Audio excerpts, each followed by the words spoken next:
This is the 86 Podcast, where we're talking everything hospitality with your host, Richard White.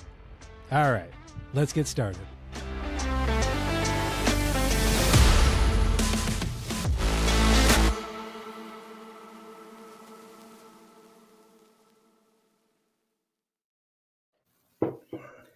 Hey there, and welcome to the third episode of the 86 Podcast with me, Richard White. Hey, great love. Thanks. Episode 2 with Chef David Franklin was spectacular. It was a little long, 44 minutes. So thank you for sticking all the way through for those who did. Great conversation with a very renowned chef from here in Ontario. Today, another great chef episode. I feel like I got, back-to-back great chefs. But yeah, today I've got Chef Steve McGoey with me here, and we're going to have a great conversation about his life. As you know, these first 5 episodes are sponsored by Freeman's Signature Brokerage, and I'm going to give them a shout out right here. Freeman's Signature is Canada's first and only true national food service focused sales and marketing agency. With over 95 years of experience representing top quality brand name products, their dynamic team will meet and exceed your expectations. And we're back. All right, Steve. Great to have you. How you been? Good, man. How are you? Good to see you. I like your digs. Looks pretty neat. Thanks, there. Man. Good to see you again. This is not our first rodeo together, though, now is it? No. We had a little time on a little show called, what was it called? Food Service versus TikTok a little while ago. Yeah. That was very fun. Yeah. On the SVK network. For those of you who didn't watch it, Steve and I were challenged with taking trending TikTok viral videos that included food and seeing if we could make actual restaurant dishes out of them. That was pretty fun.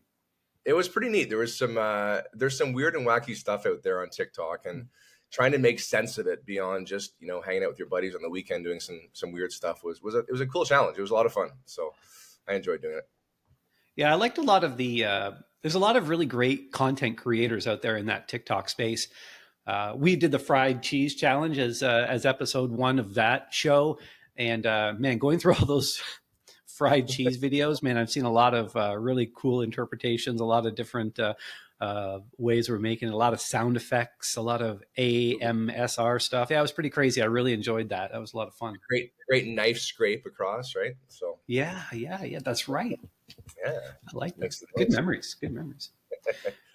Yeah, no, it was good. That was a few years ago. You were at Lynch back then, but Lynch is not your career. Your career, 20 years of it anyways, has been spent, at an iconic Canadian steakhouse, the Keg. 20 years at the Keg, is that right? I spent 20 years there. I did. I'll tell you, when I started there, I didn't have reading glasses, put it that way. So, But when you started there, were you, you were an assistant restaurant manager, right? Yeah, so it's kind of interesting. When I started at the Keg, it's so I guess that would have been back in 2000, I believe I started there. Anyway, I actually started at the Keg having never worked a staff role. I was never a server, I was never a cook, I was never a busboy, a dishwasher. I came in as management. And at that time, it was very kind of rare for that brand to do that. And they still like to promote from within, So if you're a server, bartender, whatever, they like to promote people from within. But back in that time, I didn't. I came in as a manager, and yeah, I started off as a dining room manager, which was kind of weird for me because I had a culinary background and I really wanted to get into kitchen management, and went through the interview process. And they said, "We're going to stick you in the dining room." And I'm like, "What? Why are you going to stick me in the dining room? I want to be in the back, right?" But obviously fast forward a couple of decades, it makes complete sense. You have to understand the brand and understand how it works and all of that, and get through the kind of the basics of management. But yeah, I did that for the first, I guess I was a dining room manager for a couple of years. I then moved into the bar, which was kind of cool. Yeah. Because I got to count stuff, I got to count beer and count liquor and stuff, right? Everybody wants to count stuff in their restaurant, right? They want accountability, right? I don't want to make schedules. I want to count stuff. So I became a bar manager at the Keg Mansion, actually, which was pretty cool because it's we'll talk about that in a bit, I'm sure, but it was a pretty iconic. Still, I've got questions about the Keg Mansion. Oh yeah, for sure. Yeah. There's if those walls could talk, man, I tell you.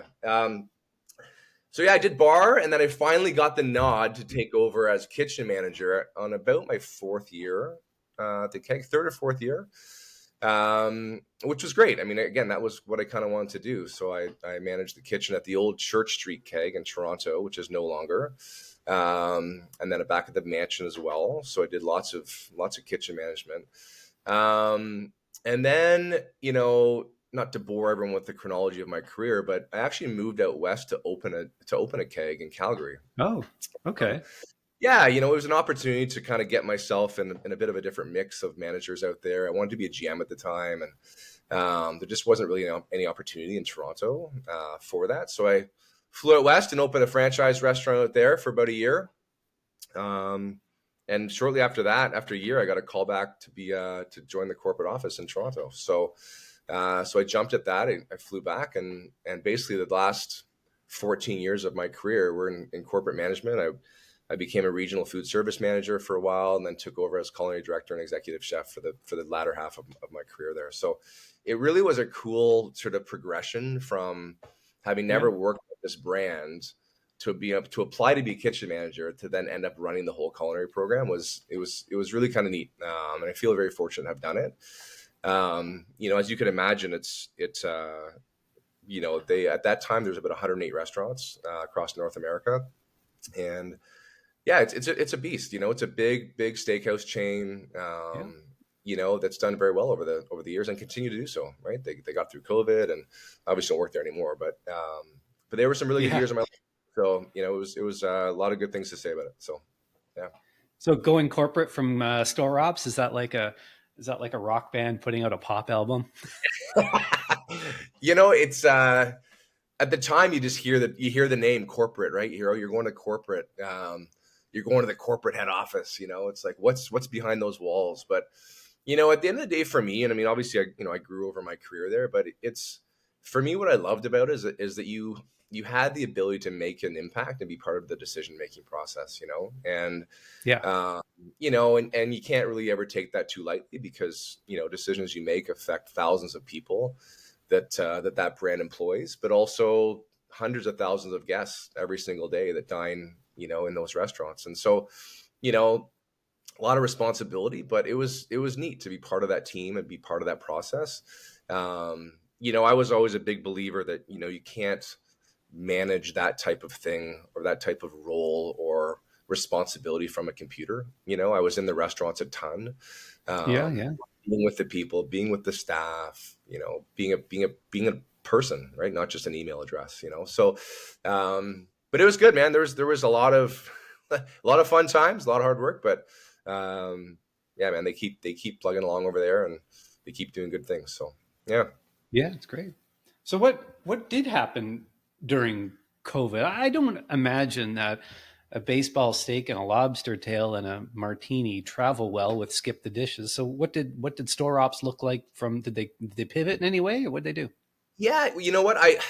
I'll speak to what I know. I had actually left just before COVID hit. So I Ah, yeah, I finished there Feb 2020. No, Feb 2020. So oh, so like literally like the weeks before. weeks before, it was a big old reorg. I left, and then boom, the world shut down with the COVID. So, I would venture a guess, and I mean, I still stay in touch with a lot of people that work there, and certainly chatted through those dark years of COVID. But I mean, I imagine they tried to do like everyone else did, tried to reinvent themselves in a way that they could still Yeah. provide an experience for customers or for guests.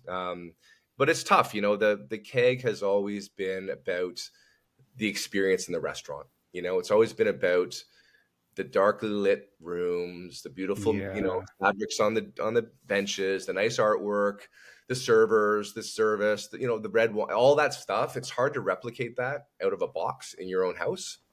Um, and I would venture a guess to say that they probably didn't want to try and, reinvent that too Yeah. much. So that once COVID kind of wrapped up, people were yearning to get back out for that type of memory and that type of experience. So, yeah, I mean, yeah, takeout, steak in a box is, it's not the best, No. and it's hard to guarantee someone's satisfaction if it doesn't travel well. Whereas if you're in the restaurant, you can fix it, right? If it's in the restaurant, you can make it right. But when it's gone in someone's trunk in the middle of winter across the city, Yeah. and then it shows up at your door, it's not the best impression or lasting memory of that type of experience. So, but Because that's what the Keg's known for, right? The Keg's known for, that consistency. Like you're not going to the casino. There's no gambling involved here. You're going to go there.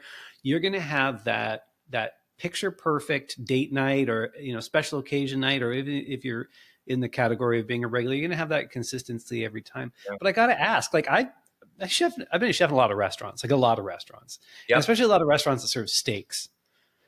And now I'm relatively good at it, but not a lot of the chefs I worked with were really great at making consistent colors and temperatures in red meat. So how does the Keg do it? Is it a charbroiler? Is it one of those like inverted salamander type things? Like what's their technology? It's a bunch of robots back there. That's no, I'm just kidding. It's no, you touched on a really good point. I mean, it's the goal is always to have a great experience, right? The goal is always to have food that's cooked perfectly, food that's hot, but they never got it right every night, right? I mean, they're not perfect. No one's perfect, but I will say, the people that work there, and certainly when I was there as well, did a pretty amazing job. Honestly, Richard, I would say the secret really starts with the people, right? It starts with the right people. And, we were never big on hiring chefs. We were never big on hiring people with tons of different experiences and wanted to be creative and wanted to do all these fun things and be on the Food Network and be the next Gordon Ramsay. That wasn't the formula. Because quite honestly, at the store level, there's really the creativity is done ahead of time, right? So it's more about executing and delivering that experience. So we hired great kids, great people that had a willingness to learn. We could teach them how to cook steaks. We could teach them pretty much anything, but they had to have the right head on their shoulders. They had to come in there with an open mind, people that, were used to structure, systems, that kind of thing. It's funny, I'll never forget this one interview I had with this young kid years ago. I was managing at the Mansion, and he came in and he's like, he shows me his resume, and I was never big on resumes. I just want to have a conversation. Who are you at? What are you up to? What are you doing this weekend? Like, find out who you are. Yeah. But of course, you look over to at least get their name right. And so, and so I looked through it, and his first thing was McDonald's. And he was like, I was like, oh, you worked at McDonald's. And he kind of sheepishly kind of shrugged away. He's like, yeah, I worked there. And I'm like, listen, be proud, man. Like, that is awesome. Like, you worked at McDonald's. That is the type of person I'm looking for. Someone that knows a system, that knows a program. He trained well. Yeah. I mean, the Keg's late founder, brought McDonald's to Canada, so like it's of that mindset, right? So I loved it, but people tend to shy away because it's like, it's McDonald's, it's fast food, whatever. I said, you know what? At the end of the day, all those things you learned at McDonald's are going to be really relevant when you step in the kitchen here, because it's just different. We're cooking steaks instead of burgers and fries, So, long answer to your question, Richard. I think it's really about the people.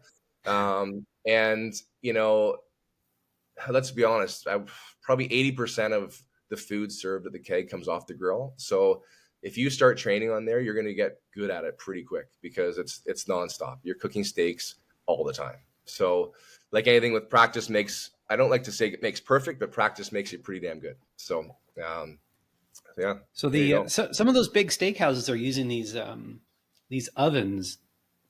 You know what I mean? The heat from the top. Yep. What are they called? Do you know what they're called?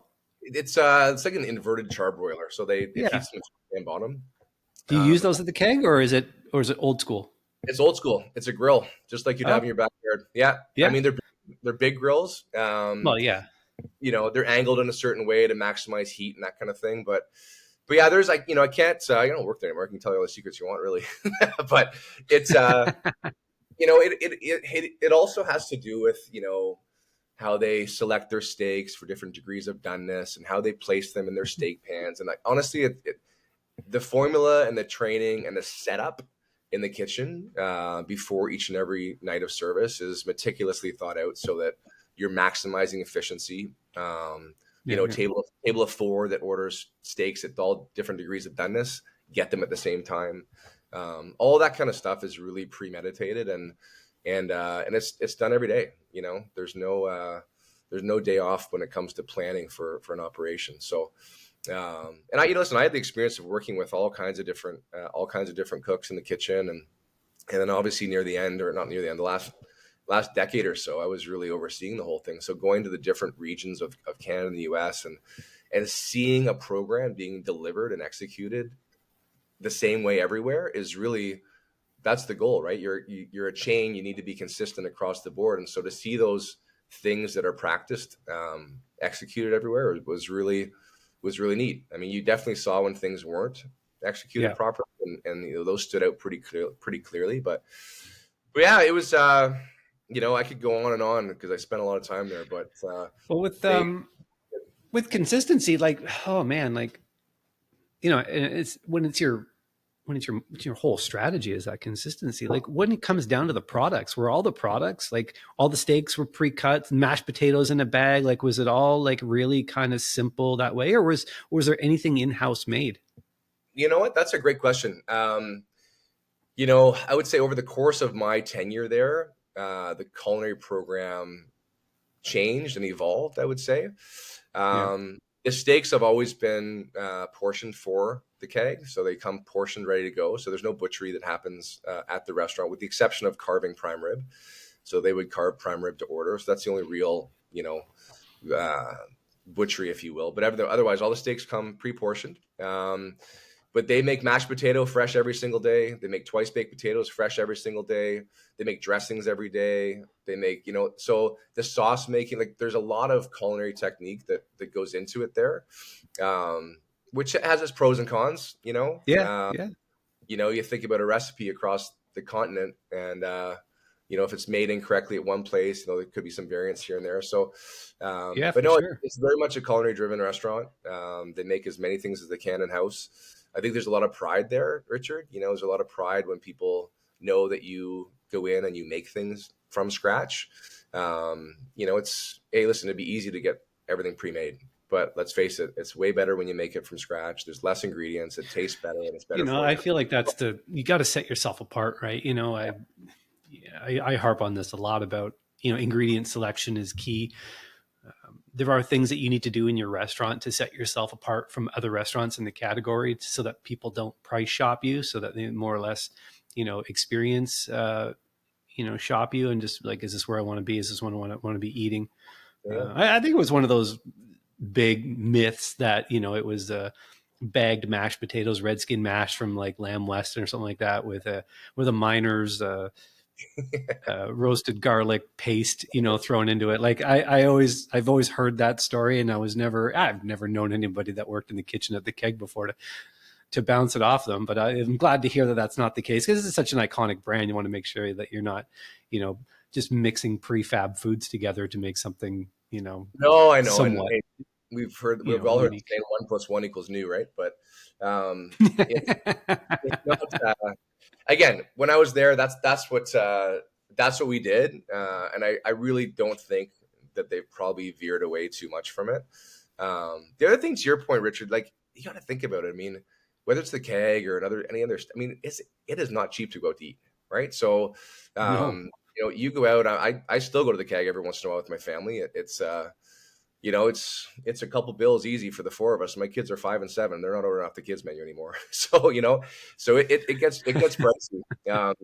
So, you know, to the point of, yeah, it needs to be good, right? People aren't going to pay for crappy food. So it needs to be good, needs to be cooked properly, and served in a manner that's going to be memorable, right? People are going out to get entertained. That's what hospitality is all about, right? You want to go out and be entertained and not have to worry about those things. So, yeah, so the You know, well, formula. labor is hard to find, you know, and good labor at that. I did a food show. This is right after COVID, and I was at a food show in Toronto, and one of my friends was working this booth, and you know, the sample that they were giving out. They're going for healthcare here. This is not haute cuisine by any stretch. And I think long-term care, that is their client. So, but her recipe, you know, back to your one plus one equals new, it was Yeah. basically finished rice pudding with Okay. a pumpkin puree mixed into it. So like you know a pumpkin pie, whatever flavored um, of rice pudding. And the customer that had come to the booth to try the sample while I was standing there had asked if this was like you could buy this particular thing all in one. And she's like, no, no, no, I mixed these two things together. And her response was, I don't have the staff to mix those two things together. Oh my And I'm gosh. like, whoa, like when we're down to the point where we can't even find enough people just to mix two prefab foods together to make something interesting. Man, our industry is in short supply, and that's the thing, and that's the temptation. That is a huge temptation to buying a lot of the pre-packaged, pre-cooked, pre-portioned Yeah. foods. So I think every restaurant needs to strike that balance, and the Keg's doing it really well. Oh yeah. Um, okay, but let's talk about guests in the restaurant. Now, at the Keg Mansion, were there guests that weren't on the guest list? You know where I'm going with this. Everybody wants to know this. Was the Keg or is the Keg Mansion haunted? So I had a feeling you might ask this question. So I can't. I mean, I can speak on experiences that I went through, and I certainly have sat around that bar on the upper floor and talked to lots of different people about experiences. But I would say there's definitely something in that building beyond just ice machines, grills, steaks, and people. Yeah, I would say yes. I had a really weird experience one night. I was working there, and I don't know if everyone's familiar that's listening to the Keg Mansion, but when you walk in the front door, there's a big hole cut in the second floor that you can look down, right? Kind of like a viewing part and whatever. And I remember I was closing the restaurant one night, and the last thing to do, obviously, is turn the alarm off and blah, blah, blah, and out you go. So just as I was about to turn the alarm off, which is right by the front door, I looked up through that hole in the floor to the Yeah. second floor, and there was always an exit sign that was illuminated there that I could see looking up the hole.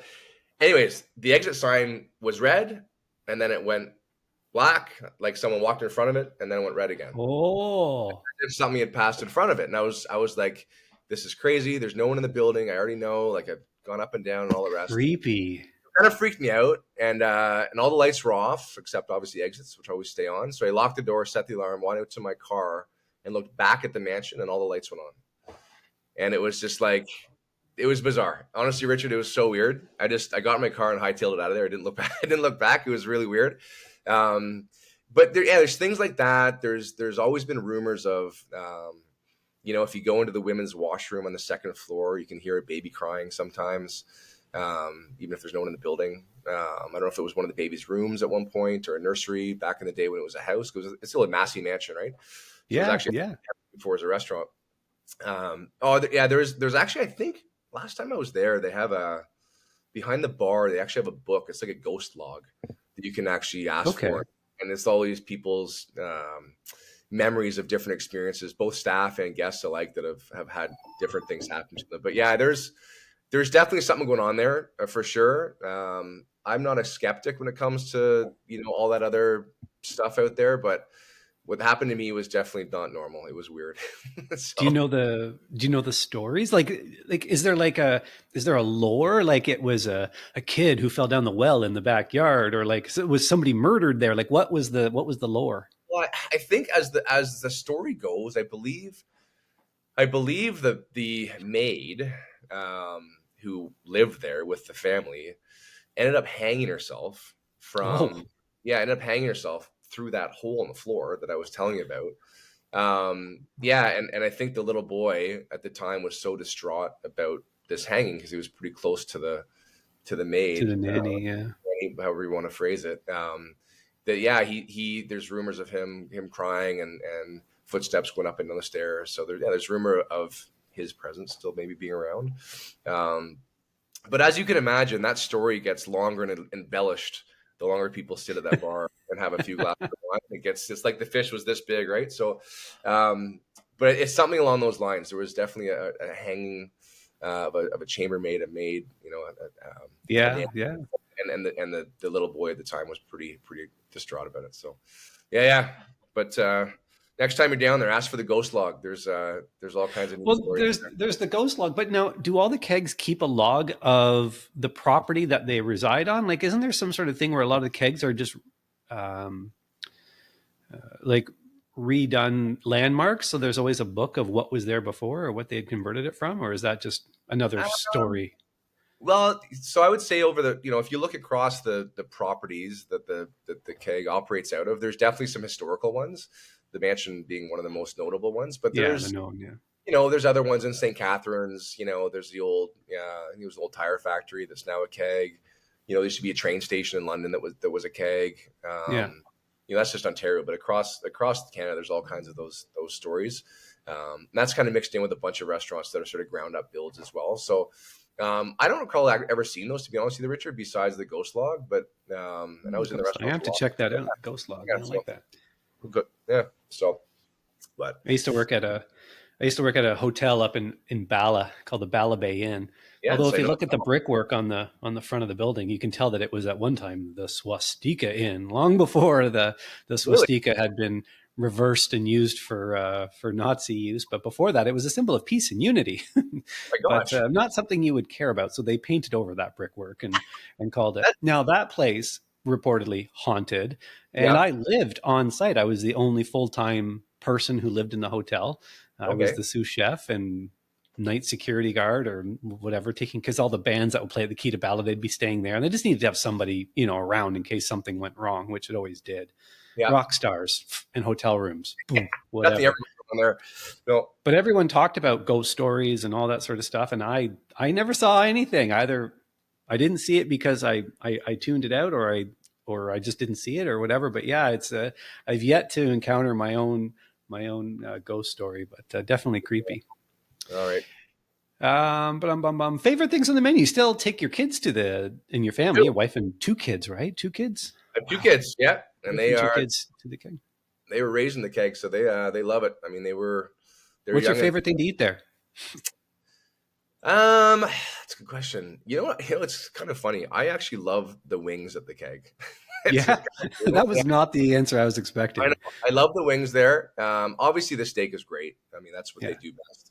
But having been there for 20 years, I ate a lot of beef, a lot of steak. So I still like to try the different things on the menu. Favorite steaks, definitely ribeye, 100%. Chicago medium. That's how I like it cooked. Can't go wrong with that anytime. And they would always nail it. So, escargot as well, kind of a classic at the keg. Love it. It's been around forever. But I would say steak, ribeye for sure, escargot wings, calamari, beautiful, with a nice glass of J-Lor. So there you go. So what's Chicago now? What's Chicago meat? And because you've just said something that maybe some people are like, hang on, what are you ordering? Yeah, I thought you order your steak by temperature. What's the city? Yeah. So Chicago is a style of cooking a steak where you char the outside, so it's got a really nice char on the outside, and then the inside of the steak is cooked your degree of doneness that you prefer. So you could have a Chicago rare, you could have Chicago medium rare, whatever. Chicago is just the outside, how you sear the outside of the steak. It's got nice. Is that similar? Do people use the term Pittsburgh when they're talking about this, or is this 2 different things? Or similar, if you think of it that way. But yeah, that's kind of the style of cooking it. And I guess it was made famous in Chicago or Pittsburgh. I see. But I like mine. I love my rib steak medium. You got to cook all that beautiful fat so it renders down and melts, and it is just it's gorgeous. Yeah, so good. Now you're making me hungry. Now you have escargot and steak for supper. What's your favorite thing when you go there? Full transparency, I've been to the keg once in my life, I think. That's it. Wow. And I can't even remember what I had. I am not. I know I'm going to get canceled already. I'm going to be canceled on my 3rd episode of the podcast. I'm not huge on chain restaurants. Not to say I don't go to them, because I most certainly do. Like, there's a lot of them around. I'm going to Newfoundland this weekend for a trade show. Okay. And I love St. John's and Victoria, BC, and Ottawa, Ontario for the same reason, is the lack of chain restaurants, or at least the dominance of local independent restaurants in the dining scene. And you just get far more interesting things. And So yeah, I don't typically find, and I also live in Wasaga Beach and Collingwood area here. There Yeah, aren't any keg steakhouses nearby. I suppose there's one in Barrie, but we have a local restaurant here, Catch 22, and another one, Barcello's. That put out a great steak. So yeah, we kind of find ourselves there. I shop local a lot, but yeah, I want to know. I think if I remember, I think they had like a top sirloin yeah. steak that I really liked. But I typically like a ribeye. I'm just always afraid of ordering those types of things at a chain restaurant. I should probably go back and circle back and get into it. Hey, it's fair. It's a fair point. That's why there's options, right? It's lots to choose from. Yeah, like, and I've somehow avoided them all. Somehow I've never been to like the Ruth Chris. I've never been to Harbor 60. I've kind of somehow managed to miss all of these. Chop Yeah. and so forth. But that's fine. Well, the neat thing that way, when you stick to kind of independent, and we weren't able to do this at the Keg because of the size we're a chain, but independent restaurants can literally change their menu every day, as you know, and that's where you get the variety. Yeah. Which is great. It's kind of cool, different features and that kind of thing. So My favorite thing to do in a restaurant is to go in and just say, "I'm here for supper." feed Have the us chef make me dinner. Like ordering off of a menu, we do it a lot, but I like when I can just walk in and say, "Hey, you know what? Like, just for sure. get it done, son." And that's when you get some interesting stuff. You go down to one Richmond in Toronto, whatever, chef there will take care of it. Come up here to Catch 22, they'll do it. A lot of cool places will do that. I certainly like doing that.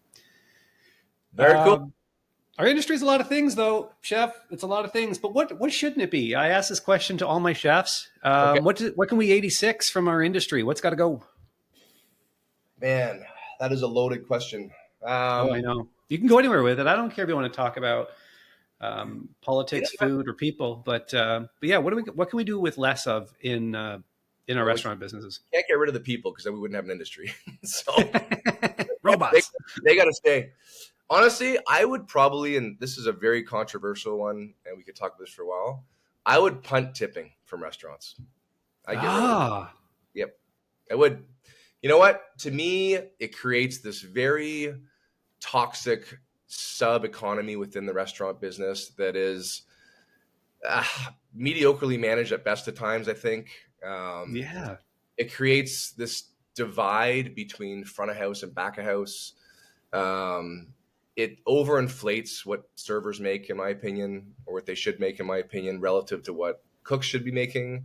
So it's this real, like, I don't know. It's unfair if you think about, a cook that's maybe gone to school, is paid for an education to, hone his craft, and then gets hired on at just above minimum wage, maybe offset by $1 because of a tip pool that maybe a server might give him or her. Yeah. And then you get servers. And not to take away this at all and speak poorly about front of house staff. They're wonderful, great people. They do a great job, but they make a ton of money, and based on the expectation that they're going to get. Now it's like, now you pull up pay your bill and it says automatically 18%, right? That's the opening bid is 18% now. And, I just don't think it's fair. I think, a server that provides great service and gives you a memorable experience, of course, if you want to give them a little bit extra, that's fine. But I do think that there's smart servers out there, and their service is dependent on maybe the type of diner you are, or if you order an entry-level bottle of wine versus a higher end bottle of wine, and like all these sorts of things. So, and listen, at the end of the day, if someone orders a entry-level bottle of wine and someone orders a high-end bottle of wine, it requires no additional skill set on the server. It's still opening a bottle of wine, but yet they make more money because their check's bigger because they paid more money for wine. But they didn't do anything to do it. That's providing that the server didn't do anything to sell that bottle of wine, Yeah. So if I remember my serving days well, if we didn't know the characteristics of every bottle of wine on the menu, we were definitely into trouble. But I feel like maybe some of that's gone these days, and tipping culture has gone far too far. Okay, here's a question for you. I was where was I? Oh, I was out west, Vancouver. Yeah. Okay. And the hotel that I stayed in typically had a Starbucks in the lobby, but Starbucks is under renovation, so they had a pop-up coffee shop, and it was essentially a knockoff of a Starbucks. Everything down to even those, ready chef sandwiches. Yeah. So I go up and I order a cup of coffee. I'm just getting a coffee. And I even have to add my own cream and sugar. So it's not like they're making a coffee. They're just dispensing coffee. And of course, she hands me the machine, $5 for a cup of coffee. Thanks, downtown Vancouver, for that. Tip, please. And the tipping was set up so that you couldn't just quickly skip past it. And you needed to push a lot of buttons to get past that tip screen. Oh, yeah. Now, a few cents on a cup of coffee or whatever it is, it usually never, I don't even usually typically notice it, care or whatever, but am I perpetuating this by agreeing to a tip, or am I a bad guy for not allowing a tip? Like where do we need to be going as a species here? Like where do we draw the line for tip? That's just it, right? So, I mean, we're talking, you asked me about the restaurant business specifically, but to your point, it's everywhere. It's at your dry cleaner. It's on an Uber. It's at grocery store. It's everywhere. It's literally everywhere is prompting for tipping. And, it's, I think it's fair when you feel if you feel like it's fair to do it, absolutely do it, but I think restaurants specifically, because of the divide between front and back, I just think it creates again, this sort of toxic subculture or sub economy of money within the restaurant business. And, and listen, I mean, there's countries in the world that don't tip. Europe doesn't tip. Oh yeah. We travel around. We see that a lot. Yeah, of course. Yeah, right. There's a lot of people that don't do it. I mean, pay a good wage, pay a server a decent wage, pay a cook a decent wage, and let them have a good time, right? Let everyone just have good service, and that's what this is all about is hospitality and great service. And do you think you get better service though, because you've traveled to places, you're a Gen Xer like me, you followed your way around the world a little bit, you've been there. Do you think the service is any better in countries where you don't tip? I've had great experience and I've had poor experience. So, I mean, I think, as a general statement, it again depends on the people, right? I mean, if you hire great people that buy into what you're trying to do, I think it's great. If people's innate ability and energy is to treat people well and give great service and be hospitable, then I think you probably will, but listen, and yeah, the other thing too is that, even when you have a very poor experience, again, you're still expected to tip, and that's just, it's a hard thing to swallow sometimes. So, yep, I agree with you. A lot of things can be championed through great leadership, and I think that would be a good one. Great answer to the question. I know now, just sitting here with my mind reeling, I know I'm going to do an episode on tipping culture for sure. Yeah. It's always been in the back of my mind, but now that we've sat here and chewed on it for a few seconds, I'm really excited to be able to pull that one together. That's just it. Listen, I don't want to come across as this, cheapskate doesn't want to tip. Listen, I'm all about this. No, I know. I understand.